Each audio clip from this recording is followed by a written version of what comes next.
सुप्रभात बच्चों आज हम परोपकारी चींटियां नामक पाठ का सारांश समझेंगे। तो आइए शुरू करते हैं। एक गांव में एक सेठ रहता था। वह बहुत धनवान था, लेकिन बड़ा ही कंजूस था। वह न तो किसी की मदद करता था और न ही अपना पेट भरता था। उसकी एक आदत थी, वह गुड़ खाने का बड़ा शौकीन था। बच्चों, उसके घर में अनाज के नाम पर कुछ भी नहीं रहता था। बस उसकी चारपाई के पास एक बर्तन में गुड़ रखा रहता था। जब भी उसे भूख लगे तो वह गुड़ खाकर और पानी पी लेता था।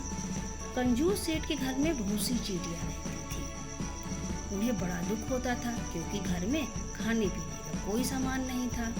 इसलिए कुछ चींटियां तो बिना खाए मर गईं और कुछ जो थी वो कमजोर हो गई। बच्चों, एक दिन वहाँ एक चींटा आया। उसने कमजोर चींटियों को देखा तो बड़ा हैरान हुआ और उनसे पूछा, चींटियों, तुम तो बहुत परिश्रमी हो,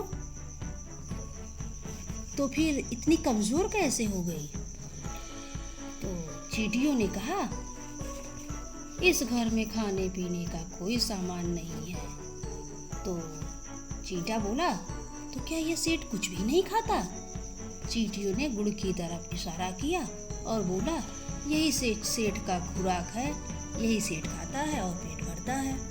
चींटा बड़ा खुश हुआ। वह झट से बर्तन पर चढ़ा और बड़े मजे से गुड़ खाने लगा। चींटियां उसकी इच्छा को जान चुकी थी और वे बोले, चींटे, यदि तुम इस गुड़ को खा जाओगे तो फिर वह सेठ क्या खाएगा? चींटे ने उनकी बात को अनसुनी कर दिया, अर्थात वो सुना ही नहीं और बड़े मजे से गुड़ खाने लगा। संयोग की बात है, उसी समय कंजूस सेठ वहां पर आ गया और उसने चींटे को गुड़ खाते देखा तो बहुत क्रोधित हो उठा और उसने अपने दोनों कानों को हाथ लगाया और संकल्प किया, प्रतिज्ञा की कि अब से वह गुड़ भी नहीं खाएगा। कंजूस से दिन रात भूखा रहने लगा और दिन प्रतिदिन वह कमजोर होता चला गया, उसकी शक्ति कम होने लगी। इससे चींटियां जो थीं वो क्या हो गई, सोच में पड़ गई, चिंतित हो गई। आखिर उन्होंने आपस में योजना बनाई कि किसी तरीके से हम कंजूस की जान या प्राण बचाएंगे। एक दिन चींटियां झुंड बनाकर निकली और कहीं से लीची ले आई और सेठ की चारपाई के पास रख दी। कंजूस ने लीची देखी तो बड़ा खुश हुआ और भगवान की कृपा मानकर बड़े आनंद से लीची खा ली। दूसरे दिन चींटियां बाहर निकली और जामुन ले आई। कंजूस ने उसे भी बड़े मजे से खा लिया। तो यही सिलसिला बच्चों चलता रहा। चींटियां कुछ लाकर रख देती और खा लेता। वो अगर जब बाहर निकलती तो जरूर कुछ न कुछ खाने का सामान ले आती। एक दिन वह पका हुआ आम ढकेलते हुए ले आ रही थी। तो कंजूस ने उसे देख लिया तो वह सारा माजरा समझ गया कि जो वह चीजें खाता था वह भगवान जी की कृपा नहीं थी, वह तो इस चींटी की कृपा थी।